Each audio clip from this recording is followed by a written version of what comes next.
Bonjour, bonjour et merci à vous de regarder cette deuxième vidéo sur les relations binaires. Dans celle-ci, je vais vous parler des relations d'équivalence qui sont des relations extrêmement importantes en mathématiques. On l'utilise vraiment beaucoup pour plein de choses. Et donc, sans plus tarder, qu'est-ce que c'est qu'une relation d'équivalence? Alors, une relation d'équivalence, donc, c'est une relation binaire sur E qui doit vérifier quelques propriétés parmi celles que nous avons vues dans la vidéo précédente. La première propriété, c'est qu'elle doit être réflexive. D'accord? Donc pour être une relation d'équivalence, il faut que chaque élément soit en relation avec lui-même. D'accord? On dira que chaque élément est équivalent à lui-même. Bon, c'est la première condition. D'autre part, il faut qu'elle soit symétrique. C'est-à-dire que si x est équivalent à y, alors y doit être équivalent à x. Voilà, une relation d'équivalence doit vérifier ces deux choses-là et doit vérifier une troisième. C'est que si d'être transitif, c'est-à-dire que si x est équivalent à y et y équivalent à z, alors x devrait être équivalent à z. Voilà, donc une relation qui vérifie ces trois propriétés simultanément s'appelle une relation d'équivalence. Et les éléments donc sont dits équivalents quand ils sont reliés par une relation d'équivalence. Alors le mot équivalence, j'ai déjà utilisé dans une de mes vidéos sur le langage mathématique. J'ai dit que deux propositions sont équivalentes quand elles sont vraies en même temps ou fausses en même temps. Bien, si on y réfléchit bien, la relation d'équivalence entre les propositions, la double flèche, eh bien, elle est réflexive. Une proposition est bien équivalente à elle-même. Elle est symétrique. Si P était équivalent à Q, alors Q est équivalent à P. Et elle est transitive, parce que si P est équivalent à Q et que Q est équivalent à R, alors P est équivalent à R. D'où ce miracle, j'adore cette phrase, la relation d'équivalence est une relation d'équivalence. C'est quand même heureux. Alors, allons-y pour des exemples un petit peu plus concrets peut-être. Donc, premier, à vous de travailler. Donc voilà des relations. Et je vais vous demander de chercher vous-même et de me dire parmi ces relations, lesquelles sont des relations d'équivalence ou ne sont pas des relations d'équivalence. Alors, donc, c'est sur l'ensemble des nombres réels. Et la première, c'est donc l'égalité. Tout le monde voit ce que ça veut dire. Ensuite, la relation plus petit ou égal. Ensuite, alors la relation, là, on dira que x est en relation avec y, où x et y sont deux nombres réels, si leur produit est positif ou nul. Et la dernière, R', là, si x au carré est égal à y au carré. Donc je vous laisse mettre sur pause, réfléchir, et voici la correction. Donc la première, l'égalité. Alors allons-y, on prend trois nombres réels, on va vérifier les différentes propriétés. Tout d'abord, la réflexivité. Alors la réflexivité, regardons, x est bien égal à x, ça je pense que c'est la moindre des choses. Pour tout élément x, x est égal à x, donc elle est bien réflexive. Si x est égal à y, alors y égale à x. Je pense que pour l'égalité, c'est tellement simple que je ne vais pas passer 3 heures. Si x est égal à y et y est égal à z, alors forcément x est égal à z, donc elle est transitive. Et donc l'égalité est bien une relation d'équivalence. Ok, la suivante. Alors plus petit ou égal. Donc, pour tout élément, pour tout nombre réel, on a bien x plus petit que... alors attends. Donc 2 plus petit que 3, voilà un exemple. Mais 3 n'est pas plus petit que 2. Donc elle n'est pas symétrique. Donc j'allais dire qu'elle est réflexive, on a bien x plus petit ou égal à x, d'accord? Mais c'est pas la peine de s'embêter en fait à vérifier si elle est réflexive ou si elle est transitive, ce qui est le cas d'ailleurs, puisqu'elle n'est pas symétrique déjà. Vous voyez? Inférieur ou égal, voilà, il y a des exemples où 2 est plus petit que 3, mais 3 n'est pas plus petit que 2, donc c'est même pas la peine de s'énerver à regarder les autres propriétés. Elle n'est pas symétrique, ce n'est pas une relation d'équivalence. Ok, donc la suivante. Alors, celle-là, là, si x, y est positif ou nul. Alors là, il faut regarder un petit peu proche. Si je prends x égale y, est-ce que x est en relation avec x? Donc si je prends un nombre réel quelconque, x fois y, enfin x fois x, ça fait x2. Et comme vous le savez, x au carré, c'est un nombre qui est positif ou nul, même si x est négatif. Donc voilà, pour la première partie, là, ça montre que c'est réflexif. Ensuite, si xy est positif ou nul, yx qui est égal à xy, puisque la multiplication est commutative dans les nombres réels, donc est également positif ou nul, c'est le même nombre. Donc la symétrie est évidente. Donc la transitivité maintenant, c'est la partie peut-être un peu plus subtile. Alors, si xy est positif et yz est positif ou nul. Quand je multiplie deux nombres positifs ou nuls, ça reste un nombre positif ou nul. Donc le produit xy multiplié par yz est positif ou nul. Jusque-là, tout va bien. Mais alors ça maintenant, si je regroupe les termes là, il y a le y fois y, ça fait y au carré. Donc ça, finalement, ça me donne que x, y au carré fois z est positif ou nul. Mais y au carré, c'est un nombre qui est positif. Puisqu'un carré, c'est toujours positif. Donc, pour que le résultat soit positif, il faut bien que ce qui reste, là, le x fois z, il soit également positif. Et donc, ma relation est transitive. Et donc, la relation R est une relation d'équivalence. Vous aviez trouvé ça? Pas de bol. C'est pas vrai. Eh oui, c'était un petit piège. Ce n'est pas... J'ai fait une faute de raisonnement, là, regardez bien. Là, si jamais y était égal à 0, alors x fois y au carré fois z est bien supérieur ou égal à 0. C'est égal à 0. Mais même si xz était négatif, donc par exemple, si je prends x égale, je sais pas moi, 2 et z égale moins 1, donc xz est négatif, et pourtant 2 fois 0 fois moins 1, ça fait bien positif ou nul, puisque ça fait 0. Donc là, attention, R n'est pas une relation d'équivalence sur R. Par contre, si j'interdis la valeur y égale 0, alors j'obtiendrai bien une relation d'équivalence, mais sur R étoile, cette fois. Ok, donc voilà, on tombe facilement dans le panneau. C'est pour ça qu'il faut faire attention. Hein, comme je vous l'ai dit plusieurs fois déjà, elles doivent marcher dans tous les cas, ces relations. Même si super souvent c'est transitif, mais il y a un cas, si y est positif, y égale 0, ça ne marche pas. C'est pas une relation d'équivalence. Attention, donc il faut vraiment être subtil. Vous voyez, c'était ce que je voulais vous montrer dans ce petit raisonnement, c'est qu'il faut faire gaffe. C'est que ça marche presque tout le temps, bah oui, mais pas tout le temps, donc ça marche pas. En maths, c'est vrai ou c'est faux. Hein. C'est pas presque tout le temps vrai, bah oui, mais... Ok, alors le dernier maintenant. Donc maintenant, on va se fier un petit peu plus. Alors, x2 égale y2. Très bien. Alors, est-ce que si je prends le même, x et y, bah, x2 est égal à x2. Ok, c'est réflexif. Ok, super. Donc ensuite, si x2 égale y2, y2 égale x2, bah, voilà, par symétrie de l'égalité, il n'y a rien à dire. Alors, peut-être la transitivité. Alors, si x2 égale y2 et y2 égale z2, bah, x2 égale z2, c'est aussi une trivialité sans nom. Donc, cette relation R' est une relation d'équivalence. Et non, il n'y a pas de piège cette fois-ci. Bon, allez, enchaînons. Alors, à quoi ça sert tout ça? Voilà, après tout, nous avons vu des exemples. Relation d'équivalence, ça vérifie ces trois axiomes, mais dans la vraie vie des mathématiques, à quoi est-ce que cela sert-il? Eh bien, prenons un ensemble d'objets mathématiques comme celui-ci, voilà, des objets qui peuvent être des fonctions, des matrices, des machins, enfin bref, là moi j'ai pris des formes de différentes couleurs. Eh bien, une relation d'équivalence, ça va être une relation entre des éléments qui ont un point commun. Par exemple, regardez, si je prends la même couleur, tiens, les éléments qui ont la même couleur, bah, un objet a la même couleur que lui-même, c'est réflexif. Si un objet a la même couleur qu'un autre, l'autre a la même couleur que le premier, c'est symétrique. Et si un objet A a la même couleur qu'un objet B et que l'objet B est la même couleur que l'objet C, et l'objet A est la même couleur que l'objet C, c'est transitif. Donc voilà un exemple. Même couleur, même forme, pareil. Vous voyez, si je prends une caractéristique, je dis, hop, avoir la même caractéristique que ce soit le nombre de côtés, que ce soit la forme, que ce soit la taille de la surface, que ce soit plein de choses comme ça, si ça pique ou si ça pique pas, vous voyez, pour prendre des termes de maternelle, eh bien, regardons, ça fait toujours des relations d'équivalence. Vous voyez, hein, si A il a la même caractéristique que lui-même, hein, c'est même le nombre de côtés, ou si c'est la forme ou la surface, A il a la même que lui, c'est standard. Si A il a la même caractéristique que B, B a la même caractéristique que A. Et si A a la même caractéristique que B, qui a la même caractéristique que C, ben forcément A a la même caractéristique que C. Donc quels que soient tous ces critères qu'on puisse trouver de points communs, eh bien ça fait des relations d'équivalence. Donc finalement, une relation d'équivalence, ça sert, vous voyez, à classer les objets, à les trier d'une certaine façon. Quand on dit à un élève de petite section de classer ses objets en fonction de la couleur, eh bien sans savoir, on lui demande de réaliser une relation d'équivalence entre les objets et de regrouper l'ensemble des éléments qui sont en relation, donc équivalents les uns aux autres, justement ce qu'on appelle les classes d'équivalence. Donc, une classe d'équivalence, hein, c'est quoi? Eh bien, la classe d'équivalence de x pour une relation d'équivalence R, c'est l'ensemble des éléments qui sont équivalents à x. Voilà, ça se note x point généralement, hein, donc c'est tous les éléments qui sont en relation avec x. Donc ça contient x lui-même, bien sûr, hein, puisque x est en relation avec lui-même. La relation d'équivalence est réflexive. Donc, une classe d'équivalence, ça contient au moins un élément qui est x lui-même. Et voilà, donc c'est tous les éléments y dans E qui sont en relation avec x.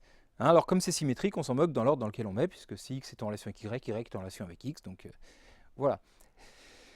C'est l'ensemble des copains de x, hein, l'ensemble de ceux qui ressemblent à x pour le critère qui évalue cette relation d'équivalence. On appelle ça la classe d'équivalence. Pour la couleur, par exemple, c'est tous les objets rouges, voilà, c'est une classe d'équivalence. Tous les objets verts, c'est une autre classe d'équivalence, et ainsi de suite. Ok. Donc l'ensemble des classes d'équivalence, alors donc ça fait un autre ensemble. Hein, cette fois, c'est un ensemble d'ensembles. Un ensemble de parties de notre ensemble du début. Donc l'ensemble des classes d'équivalence, ça s'appelle l'ensemble quotient de E par la relation R. Donc les ensembles quotients sont extrêmement utiles. tellement que je vais vous présenter une vidéo un petit peu hors série là, qui vous donnera des exemples d'ensemble quotient un petit peu plus compliqués que peut-être que juste pour les cours de licence, mais qui vous permettront de voir qu'on peut faire plein de choses fantastiques avec des anneaux de Möbius, des tors, des choses comme ça, enfin bref. Voilà, je vous incite à aller voir cette vidéo hors série un petit peu là, sur les relations binaires pour les ensembles quotients, mais enfin, je vais quand même donner des exemples fondamentaux dans cette vidéo de cours, mais il y en aura plus pour ceux qui veulent, parce que c'est vraiment quelque chose de passionnant. On peut vraiment faire plein de choses rigolotes avec les ensembles quotients. Et donc l'ensemble quotient de E par la relation R, plus communément, ça se note E sur R comme ça. Ok, donc c'est l'ensemble des classes d'équivalence. Alors, allons-y pour les exemples, parce que là je suis encore un petit peu dans l'abstraction. Donc, pour notre relation du début, enfin pour la relation égale, je veux dire, plutôt, la relation la plus simple. Donc, quels sont les éléments qui sont équivalents à x? Il n'y a que x. Donc en fait, ça c'est la relation d'équivalence quelque part qui change rien. À chaque élément, on dit ah bah il est équivalent qu'à toi et qu'à toi seul. Et ben, donc les classes d'équivalence c'est pareil que l'ensemble du début, vous voyez. Donc celle-là, elle n'est pas formidable. Ok, enfin en tout cas pour classer les objets. Alors reprenons une relation qu'on a vue dans la vidéo sur les relations binaires, hein, sur la première vidéo de la série. Donc les étudiants avoir le même sexe, donc on peut vérifier que c'est une relation d'équivalence facilement, puisque c'est une caractéristique commune, hein, j'ai le même sexe que moi-même. Si j'ai le même sexe que truc, alors truc a le même sexe que moi, et si, enfin bref, c'est transitif aussi, c'est très simple. Donc, alors quelle est la relation d'équivalence de ça? Quelles sont les classes d'équivalence de ça? Bah, ma classe d'équivalence à moi, par exemple, c'est tous les garçons. Puis il reste d'autres gens, il reste les filles. Donc en fait, il y a deux classes d'équivalence, hein, ce sont les garçons et les filles. Mon ensemble quotient de l'ensemble du personnel de l'Université de La Rochelle, par exemple, à 2, ou de la population française, hein, il n'y a plus que deux ensembles dans l'ensemble quotient. Plus que deux éléments plutôt, parce que c'est des éléments cette fois de l'ensemble quotient, c'est deux parties, voilà, les garçons et les filles. Ok, reprenons nos exemples du début, alors, donc sur R étoile, parce que sur R, ce n'était pas une relation d'équivalence, rappelez-vous du piège, donc je prends bien sur R étoile et je prends cette relation X et RY si X fois Y est positif. Alors quand on le regarde un petit peu plus avec attention, en fait ça on peut le traduire, je ne l'ai pas dit comme ça tout à l'heure, mais X fois Y est positif, ça veut dire qu'en fait X et Y sont de même signe, hein, s'ils ne peuvent pas être nuls, d'accord? Donc c'est soit 2 positifs, soit 2 négatifs. Bah donc, en fait, ça veut dire qu'ils ont le même signe. Donc en fait, c'est une relation d'équivalence par la même raison que toutes les autres, elles ont une caractéristique commun, ce sont les nombres qui ont le même signe. Et donc du coup, les classes d'équivalence, bah, c'est ceux qui sont positifs. Donc si X est positif, sa classe, bah, c'est tous les nombres positifs, R plus étoile, et ceux qui sont négatifs, R moins étoile. Donc de nouveau, voilà un quotient à deux éléments. Ok, alors ensuite, notre relation là, x2 égale y2. Alors, quels sont les éléments qui sont en relation avec x? Donc, je prends un nombre x, par exemple 2. Alors, x au carré, ça fait 4. Quels sont les nombres y, tels que y au carré égale 4? Ben, il y en a deux. Il y a 2, mais il y a moins 2 aussi. Donc, vous voyez, la classe de x, si x est différent de 0, ben, il y a x et il y a moins x. Par contre, si x vaut 0, la classe 0, il n'y a que 0. Hein, parce que 0 au carré, ça fait que 0 au carré. Donc voilà, ça montre que les classes d'équivalence ne font pas toutes forcément la même taille. Hein, dans un ensemble, elles ne sont pas toutes, voilà, elles n'ont pas toutes le même cardinal. Il peut y avoir des grandes classes d'équivalence, des petites classes d'équivalente. Vous voyez, dans les fonctions continues, les fonctions pas continues, il y en a peut-être plus, voilà, bon, bref. On peut faire plein de classements comme ça dans plein d'objets, hein, les matrices inversibles, les matrices pas inversibles, etc. Ok, donc voilà, les relations d'équivalence ont multiples utilisations. Hein. Alors, un exemple peut-être que vous n'avez pas vu, enfin, vous connaissez l'ensemble, mais vous n'avez peut-être pas vu que c'était un ensemble quotient, c'est le suivant. Je pars de l'ensemble donc des entiers relatifs, croix les entiers relatifs non nuls. Hein. Autrement dit, un élément de cet ensemble, c'est un couple, entre parenthèses AB, où A est un entier relatif, 8, 4, moins 2, moins 7, 3, bon, 28 000, ok. Et de l'autre côté, alors 0 éventuellement, même là, mais par contre là pas 0. La même chose, mais pas 0 dans le deuxième. En ordonnée, il n'y a pas 0. Voilà l'ensemble des couples comme ça. Et alors, je définis une relation d'équivalence, comme ça, là, entre le couple AB et le couple CD. Je dis qu'ils sont équivalents si AD moins BC fait égal à 0. Formule qui vous rappelle peut-être quelque chose. Mais en fait, elle signifie quoi? Elle signifie en fait qu'il y a une relation de collinéarité, si j'ose m'exprimer ainsi. Enfin, on ne dit pas ça normalement parce que c'est dans Z. Et normalement, on dit ça quand c'est dans R. Enfin bref. Donc il existe un entier Z tel que C c'est égal à K fois A et D c'est égal à K fois B. Donc je vous laisse vérifier que ces deux formulations sont rigoureusement équivalentes. Hein. Dire ça et dire ça, c'est exactement la même chose. Donc autrement dit, C est un multiple de A et D est un multiple de B, mais le même multiple, hein, le même cas. Voyez, donc ça, si c'était des vecteurs dans R, on dirait que les vecteurs sont collinéaires. Mais là, c'est des couples d'entiers, donc ça n'a pas de sens de dire ça. Et voilà, bon bref, donc voilà une relation d'équivalence. Oh là là là là là là. Bon, ça a l'air compliqué.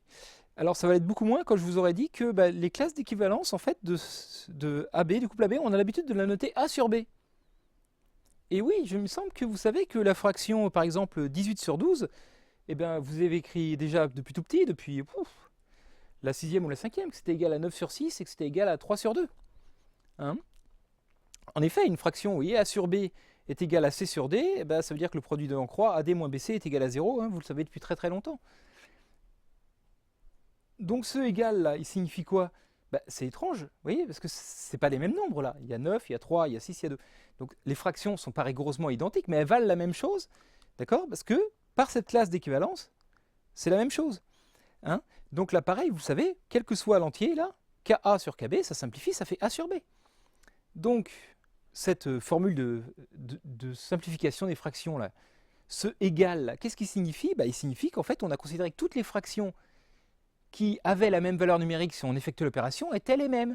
Et donc autrement dit, Q, l'ensemble des nombres rationnels, ce qu'on croyait être, enfin ce qu'on appelle l'ensemble des fractions, l'ensemble des nombres qui peuvent s'écrire sous une forme de fraction, en fait c'est l'ensemble quotient de z croisé d'étoiles, c'est-à-dire donc des numérateurs, dénominateurs, quotientés par ça, puisqu'on admet qu'il y a une égalité ici, c'est-à-dire que ça, on considère que c'est la même chose.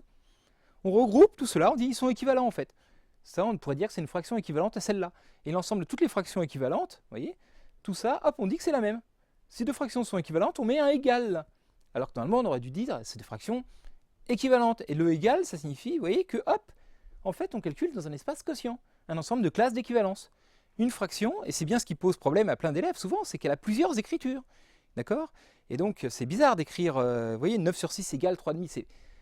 D'habitude, on se dit une fraction elle a un numérateur, un dénominateur, deux fractions égales, elles devraient avoir le même numérateur, le même dénominateur. Eh ben non, parce que justement, hop, on a fait une classe d'équivalence de toutes les fractions qui étaient équivalentes, et c'est ça qu'on a appelé un nombre rationnel et qu'on utilise depuis fort longtemps. Tout ça pour dire qu'en fait, vous utilisez des ensembles quotients sans le savoir depuis très longtemps. Ok, allez, alors, une partition. Non, c'est pas ça une partition, c'est pas de la musique.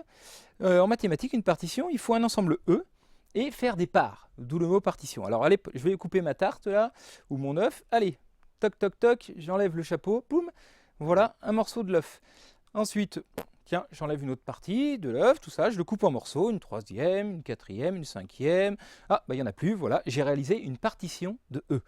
Alors, qu'est-ce que ça signifie plus précisément? Oui, ça veut dire, hein, c'est, j'ai coupé, j'ai partagé mon E en un certain nombre de morceaux. Et voilà une partition de E. Alors, la définition mathématique précise, c'est quoi? Donc à partir d'un ensemble E, une partition de E, c'est une famille de parties PI. Alors pourquoi je mets famille de parties? Parce qu'il n'y en a pas forcément un nombre fini. D'accord? Il ne faut pas croire, là j'en avais fait 5 dans l'exemple, mais il peut y en avoir une infinité, ça c'est autorisé. Par exemple, imaginons prenez la droite réelle, vous avez le droit de prendre les parties 0, 1, 1, 2, les intervalles à chaque fois, 1, 2, 3, 3, 4, 4, 5, etc. Vous voyez, ça va faire une partition de R où il y aura une infinité de morceaux dans votre partition. Ça c'est tout à fait autorisé. Bref, donc c'est une famille de parties de E qui doivent vérifier quelques axiomes. Alors les premiers, les parties sont jamais non vides. Ce serait un peu débile de dire, là j'ai coupé mon œuf en 8 morceaux dont 3 sont vides, sérieusement. Donc voilà, ce serait juste pas très cohérent. Hein. Donc voilà, on demande dans la partition qu'il n'y ait pas de morceaux vides. C'est juste du bon sens. D'autre part, il faut que les morceaux ne se coupent pas. Donc si je prends deux morceaux différents, I différent de J, alors PI intersecté avec PJ, ça doit être l'ensemble vide. Hein, c'est ce que j'ai mis là, voilà, les morceaux, ils sont pas... Une fois que le rouge il est parti, on ne peut pas le remettre dans un autre morceau. Hein. Donc voilà, c'est le deuxième axiome des partitions. Et le troisième, le dernier, c'est que j'ai pris tout le monde à la fin. C'est-à-dire qu'il n'en reste plus hein, dans l'œuf. C'est-à-dire que E, c'est bien la réunion de toutes les parts. Donc vous coupez votre gâteau, hein, voilà, un certain nombre de parts qui peut être infini, ce qui est assez dur à faire en pratique, mais très bien. En maths, c'est facile. Hein. On coupe, hop, une fois qu'on a chaque part, voilà, elle est non vide. Elle existe, même s'il n'y a qu'un atome, il y a un morceau de gâteau. Et elle ne se coupe pas deux à deux. Et on a coupé tout le gâteau, il ne reste plus rien à la fin. Donc voilà, tout est dans une part. C'est tout ce que ça signifie. Alors on va me dire, mais attendez, quel rapport il y a entre cette histoire-là et les relations d'équivalence? C'est la même chose. Hein? C'est la même chose. Expliquons un petit peu ça.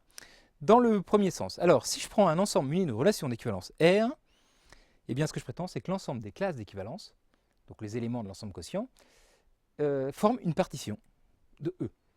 Donc, autrement dit, vous voyez, quand j'ai une relation d'équivalence, hop, les rouges, les verts, les bleus, etc., hop, ça me fait une partition de mon ensemble.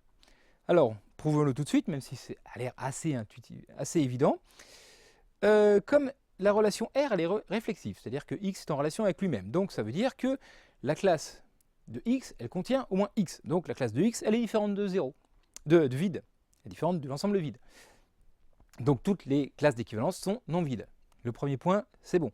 Ensuite, donc, comme elle est réflexive, toujours, comme je viens de le dire, pour tout X, la classe X, il est dans la classe de X. C'est la même chose que ce que je viens de dire avant. Hein. La classe de X contient X, X est dans la classe de X. Mais donc, ça veut dire que tous les éléments de X sont au moins dans une classe d'équivalence, au moins dans la leur. Oui, peut-être dans plusieurs, mais en tout cas, ils sont au moins dans une classe d'équivalence. Donc, la réunion de toutes les classes d'équivalence, ça recouvre bien tout l'espace. On n'a pas perdu. Donc, la troisième condition, j'ai gardé la deuxième pour la fin, que les classes d'équivalence ne se coupent pas. Donc, c'est ça qui est un petit peu plus délicat, c'est pour ça que je l'ai gardé pour la fin.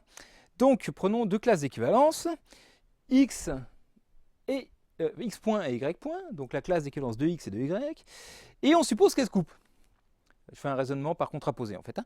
Supposons que cette intersection soit non vide. Donc il existe un élément Z qui est dans l'intersection de la classe de X et de la classe de Y. Alors qu'est-ce que ça signifie? Ça signifie que X est en relation avec Z, d'accord? Parce que ça c'est Z est dans X point, et Z est aussi dans Y point, donc c'est-à-dire que Y est en relation avec Z. Ok, mais alors maintenant, ma relation R, elle est symétrique. Donc Y relation avec Z, ça donne Z est en relation avec Y. Mais alors si j'ai X en relation avec Z et Z en relation avec Y, comme elle est transitive, ça me donne X en relation avec Y. X, R, Z, Z, R, Y, hop, les Z s'éliminent, X, R, Y. Mais si X est en relation avec Y, ça veut dire que Y est dans la classe de X, que X est dans la classe de Y. Et donc, les classes d'équivalence de X et de Y sont les mêmes. En effet, hein, par transitivité toujours, si je prends A qui est dans la classe de X, et comme X est en relation avec Y, il est aussi dans la classe de Y. Et inversement, si je prends A qui est dans la classe de Y, si Y est en relation avec X, A il est aussi dans la classe de X. Donc les classes de X et de Y sont les mêmes. Donc voilà, donc si elles se coupent, plutôt, si elles ne sont pas vides, l'intersection des deux n'est pas vide, alors elles sont égales.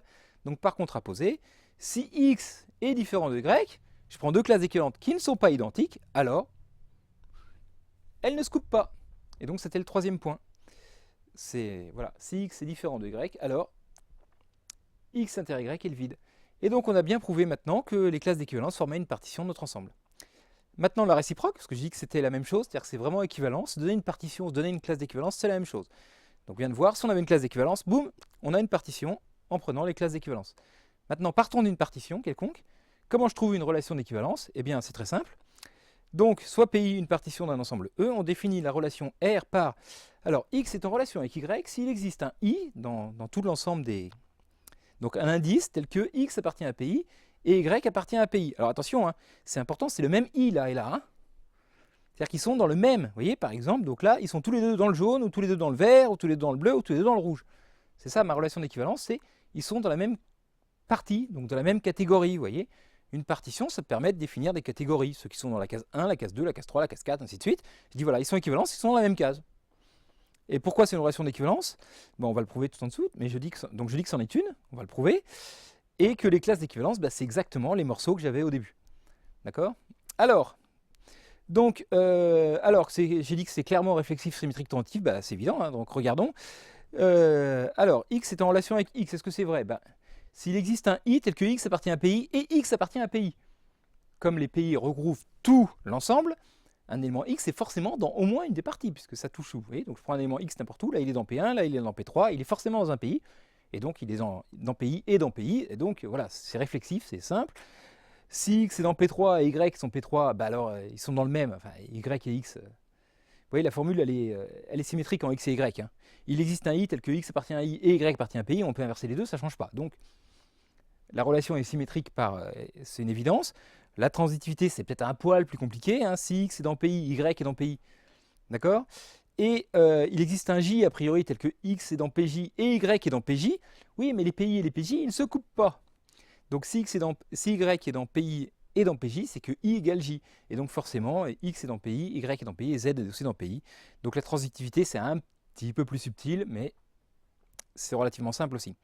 Donc voilà, donc c'est une relation d'équivalence. Alors maintenant, pourquoi les classes d'équivalence? C'est exactement les éléments, c'est exactement les morceaux de la partition plutôt. Alors, allons-y. Donc, pour tout x dans E, il existe un élément, un nombre i tel que x est dans PI. Ça, c'est parce que la partition regroupe tout le monde. Donc, ils sont au moins dans un PI. Même exactement dans un, puisque les PI ne se coupent pas. Alors, qu'est-ce que ça veut dire que x est en relation avec y? Alors, ça veut dire que y appartient à PI. Vous voyez, parce que x, il est dans PI, ce i, il est fixé. Donc, x est en relation avec y, ça veut dire que le i, c'est le même, il est fixé, donc y est dans PI. Donc, x est en relation avec y signifie y appartient à PI. Autrement dit, y est dans la classe de x signifie que y est dans PI. Donc la classe de x, c'est PI. Vous voyez, c'est exactement les mêmes ensembles. Donc voilà, dès que je prends un élément, sa classe d'équivalence, par exemple, s'il est dans P3, sa classe d'équivalence, c'est P3. Et s'il est dans P4, sa classe d'équivalence, c'est P4, et ainsi de suite. Donc j'ai prouvé le théorème. Donc tout ça pour vous dire que voilà, une relation d'équivalence, ça donne une partition. Une partition, ça donne une relation d'équivalence. Donc en fait, c'est la même chose. Une autre façon de voir les relations d'équivalence. Comme je vous disais, ça permet, tout à l'heure je vous expliquais, voilà, on regroupe les gens qui ont les mêmes caractéristiques.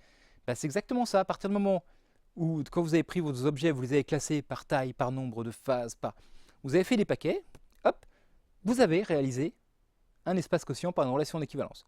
Toujours, toujours, toujours. Même si vous êtes trompé d'ailleurs. Mais là, pour le coup, c'est notre relation d'équivalence. Ok. Donc c'est ça. Voilà, une relation d'équivalence, c'est une façon de classer les objets. Ni plus ni moins. Ok. Alors, prenons un exemple sur ma droite des nombres entiers. Là, voilà, donc j'ai mis moins 5, là, 0, 1, 2, 3, 4, 5. Bon, j'ai pas marqué tous les numéros parce que je suis un grand feignant.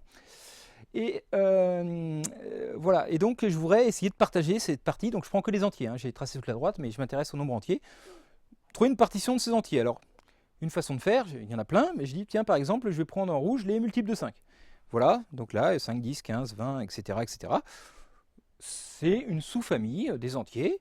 Bon, alors très bien. Ensuite, je vais prendre ceux pour lesquels il reste 1 quand je divise par 5. J'ai mis en orange. Donc, autrement dit, vous voyez, il y a moins 4, il y a 1, il y a 6, il y a 11, il y a 16, il y a 21, ainsi de suite, ainsi de suite. D'accord? C'est les multiples de 5 plus 1. Donc, c'est les nombres qui sont après les rouges. Voilà, c'est les oranges. Alors ceux qui sont après les oranges, là, donc du coup, je les ai notés en vert. C'est ceux où quand on divise par 5, il reste 2. Donc du coup, il y a 2, il y a 7, il y a 12, il y a 17, il y a 22. Enfin, tous ceux qui se terminent par 2 ou par 7, vous savez bien. Ok, et donc je peux continuer ainsi de suite. Voilà, en bleu, j'ai mis ceux pour lesquels il reste 3, et en violet, ceux pour qui il reste 4. Donc voilà une partition de mon ensemble Z. 5 morceaux. D'accord? Et donc, il existe une relation d'équivalence telle que le quotient soit égal à ces 5 morceaux, là que j'ai appelé 0 points, 1 point, 2 points, 3 points et 4 points, puisqu'effectivement, le rouge, c'est ceux qui sont dans la classe de 0. D'accord? Dans la classe de 5, dans la classe de 10, mais bon. Dans la classe de 0, les oranges, c'est ceux qui sont dans la classe de 1. Les verts, c'est ceux qui sont dans la classe de 2. Ainsi de suite. Donc voilà, mon espace quotient a donc mes 5 éléments. Les voilà. Et donc, cette partition me permet de donner une relation d'équivalence. Deux entiers sont équivalents si, et donc on dit qu'ils sont égaux modulo 5, s'ils sont dans le même ensemble. Qu'est-ce que ça signifie? Vous voyez, par exemple, si je prends deux bleus, là, tiens, 3, 8, etc., et hop, les éléments de même couleur, par exemple, les bleus sont tous les 5, en fait. Hop, je marche de 5 en 5, là, j'avance de 5 en 5, et hop, je tombe sur du bleu à chaque fois. Mais pareil pour toutes les couleurs, les rouges, c'est pareil, je fais de 5 en 5, 0, hop, 5, 10, 15, 20. De 5 en 5, je tombe sur du rouge à chaque fois. Donc, cette relation d'équivalence, une autre façon de le voir, c'est dire deux nombres ils sont équivalents si leur différence c'est un multiple de 5. Ok? Donc c'est pour ça que voilà, deux nombres on dit qu'ils sont équivalents modulo 5, si l'écart entre les deux c'est un multiple de 5. Ok? Et donc, on peut faire ça pour d'autres nombres que 5, il n'y a pas de raison, ça s'appelle la congruence, et donc c'est une relation d'équivalence extrêmement utile. Et donc si deux entiers A et B sont dans Z, on dit qu'ils sont congrus modulo n. Si et seulement si, eh bien, soit ils ont le même reste quand on divise par n, soit, c'est plutôt celle-là qu'on prend, mais je pense vous avoir expliqué un petit peu pourquoi c'est la même chose, si la différence, l'écart entre les deux, A moins B, est un multiple de n. Donc de 5, de 7, ou de 32, ou de 28 000. Voilà.